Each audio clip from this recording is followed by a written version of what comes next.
Hello and welcome back to Pech channel where I talk about matches that I play. I do information videos as well as talk about things that I do in my game to improve.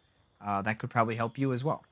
Today we are doing a match review, and I am back in Sweden. For those of you that don't know, I started my YouTube channel several years ago while playing leagues here in Sweden. Thought it'd be a great idea to start uploading the videos of me playing matches and talking about them. So yeah, we're back in Sweden, and I've had another opportunity to come back here and train and play some league matches. So yeah, if you struggle with anti or want to know how I play against anti, this kind of strategies I typically use, stick around till the next match, and I will be going over the tips and tricks that I used to play against the next guy who had anti. So the first match I'm going to be playing against is Frederick Anderson. He is one of the stronger players here in Division 3 with a record of 8-3. He plays for the team of Kristianstad, I think that's how you say it. His playing style is pretty traditional for the most part, has normal serves, is two-wing looper, can make some good blocks, as well as flips. His serves for the most part were backhand serves. He really mixed up the locations of the backhand serve. So he would play short to the forehand, mainly side top spin, side spin. So if you try to push it short, it would kind of pop up a little bit. And also long deep to the backhand, mixing in typically side spin, maybe an occasional under, but mainly side spin. And then every now and then he would do a side spin or like underspin to the short backhand corner, just to keep the variety up there. So one of the things that I think makes him such a strong player in this division is his ability to flip over the table. And it's not like a big long backhand flip with a lot of spin. He does a more of a quick short stroke flip, kind of you would call it maybe a pancake flip, and he does that on both forehand and backhand. And the difference between the two is that the pancake flip on the backhand is very quick, and it's able to be very directional, very hard to see the direction that he's going, and the ball travels very quickly. So I feel like he has a good ability for those flicks, a good feeling for it. And then what makes it really work is the fact that he's ready for the follow up. And because it's so quick and the direction change is so drastic, a lot of times I felt like in the game I would go to kind of an obvious spot just because I was so surprised and not ready for the flip. And his follow up on that ball was very strong. So that's something I really had to take into consideration and kind of play around if I was going to win. So first, right off the bat, I think trying to flip his serves was a great idea because if I pushed it short, like I said, he was going to try and flip it, and that's not a scenario where I want to go down. And if I was to push long, I found, generally speaking, a straight push, he was able to make a really nice, clean, strong attack.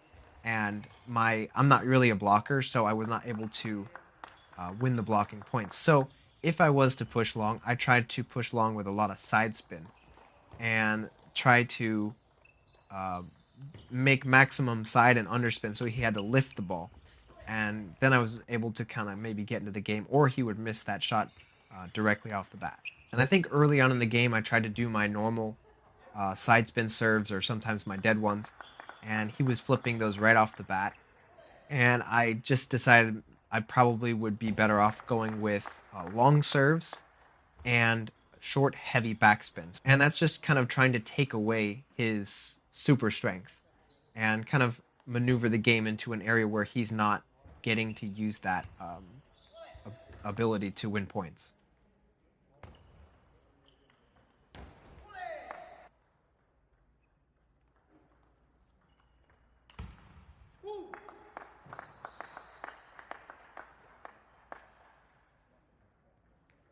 So this next player I'm going to be playing against is Bastian Seth. He again plays for Kristianstad, and he has Dr. Neubauer ABS anti on the backhand. I believe it was when I got a quick look at it. And he's a left-handed player who plays with anti and has a lot of pretty good serves. So we'll go over his game. Stick around to the end of the video. I'm going to be showing two very effective serve returns that I've started using a lot more in the last year that have really given my opponents a lot of trouble and have helped me improve my level a lot. So I'll be showing you those at the end of the video. So the serves he typically liked to do were a mix between underspin and side spin. And He would do them with a forehand pendulum serve, a scoop serve, as well as a tomahawk serve. And he would usually vary the depths as well, which made it pretty hard to get a nice comfort zone, as sometimes he would serve long and straight down the line to my backhand, and I couldn't really see exactly if it was an underspin or a side spin right away. So it made his serve pretty difficult. As far as receiving the serves, what I was trying to do was, I think it was one of the first couple points, I made a normal push, and he just teed off on it, and I thought, okay, maybe I'll do a little bit more side underspin with more spin to see if he has a little bit trouble. And it turned out that he did have a lot of trouble with the heavy backspin, and he had a hard time lifting it up. So I just kept doing a lot more of that to get more effect. And I was flipping to his forehand because I think in early on in the match he missed a forehand loop and he started blocking more. I typically don't like to open to anti-players' backhands, because if they use the anti on the backhand, because the opening loop you can loop sometimes a little bit slower with a little bit more spin, and if they get an anti on it, then it has a lot more backspin coming back at you. So I tried to open a lot more to his forehand because he would just block it normally, and that way I get a lot cleaner ball. And so that's kind of why I was trying to open more to his forehand when I was flipping or looping. So the serves I was using primarily were dead serves, pretty much everywhere on the table, long, really fast and long, with a little bit of backspin. And the reason is because if he uses his anti on a dead serve with slight backspin, then it comes back slight topspin to me, and I'm able to make a strong topspin. After that, I don't even have to worry about lifting it up or anything like that. It doesn't have any backspin, it has topspin. And it can also be pretty hard for them to control the depth because it's pretty fast. So a lot of long dead serves.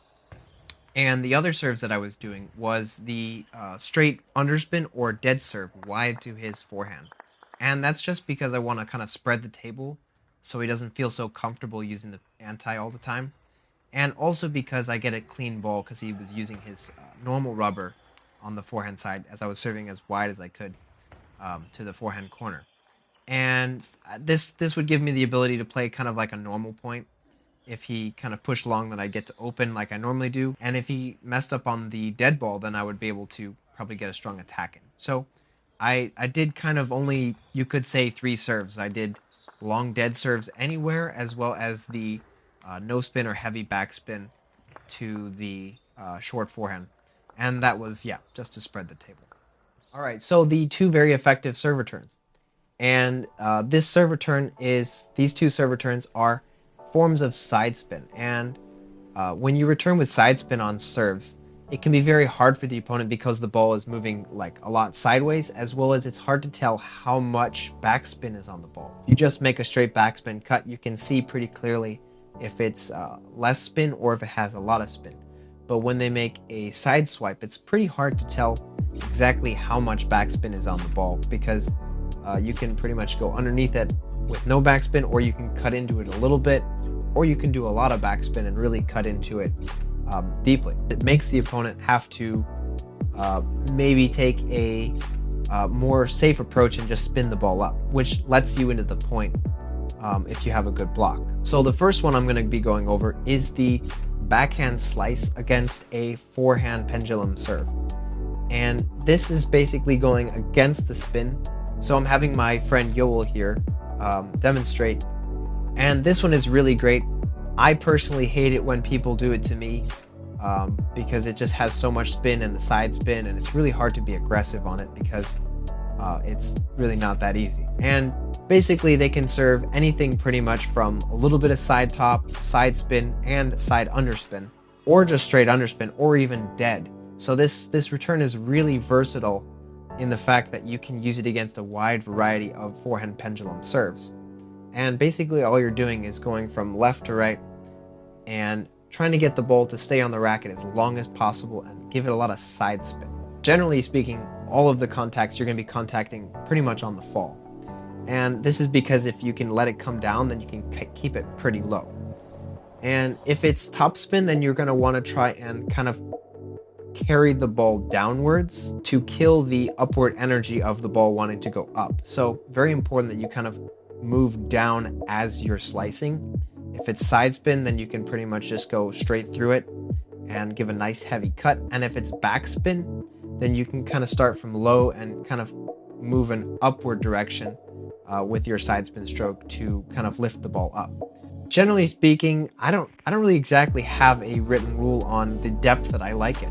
Sometimes I feel like it's really good, really deep against certain players. Sometimes I feel like it's really good if you can do it medium long against certain players. The next serve return we're going to be going over is, again, one of my favorites, and it is against the reverse serve, the backhand serve, the tomahawk serve, the scoop serve. Any spin that's going from left to right if you're a right-handed player. Basically what you're doing is you're starting on the right side of the ball and you're going to move from right to left and you're going to give it a nice side swipe. And the rules pretty much go exactly for the same for this. If it's dead, you want to be going from normal to normal and give it a nice underspin cut. And if it's backspin, you probably want to be starting from low to high. And again, you want to be touching the ball on the fall of the bounce to be able to keep it nice and low. I generally feel like going to their backhand with this return is a great idea because the backhand has a hard time. It's pretty hard to hit a backhand that's side spin and moving and has a lot of backspin. So, and this one you can be pretty good variety. You can go long, you can go medium long, you can go high, high and deep typically. And again, this one works against reverse serves and also dead serves and straight backspin serves. You can use this return a lot. And another side benefit of these two returns is that not only is it going to give your opponent a lot of trouble on that first opening loop, if you're able to make a block and probably go to their backhand, the second ball they're gonna get is also gonna have residual spin from your side spin. And it's also going to be moving a little bit funny. Maybe the pacing's going to be a little bit weird. And it's going to give them another ball that's a lot of trouble. So not only are they having to open up against a weird ball, but they're also probably going to be playing a second loop against your block, which still has residual side spin from that side cut. And the thing about both of these returns is that they're very hard to keep short just because of the nature of the swing being a little bit larger. So typically you're going to be playing these medium long or long. If they do happen to go short, it's an added bonus, but from my experience, to play these balls short and to try to do them consistently is a bit of a tall order. And typically that you don't even need to, you just need to do them medium long or long, and your opponent still has a lot of trouble with them. So that's all I have to say about the extra two returns that I like to use. I hope you understood it and maybe use them against your opponents. So yeah, I'll see you guys in the next video.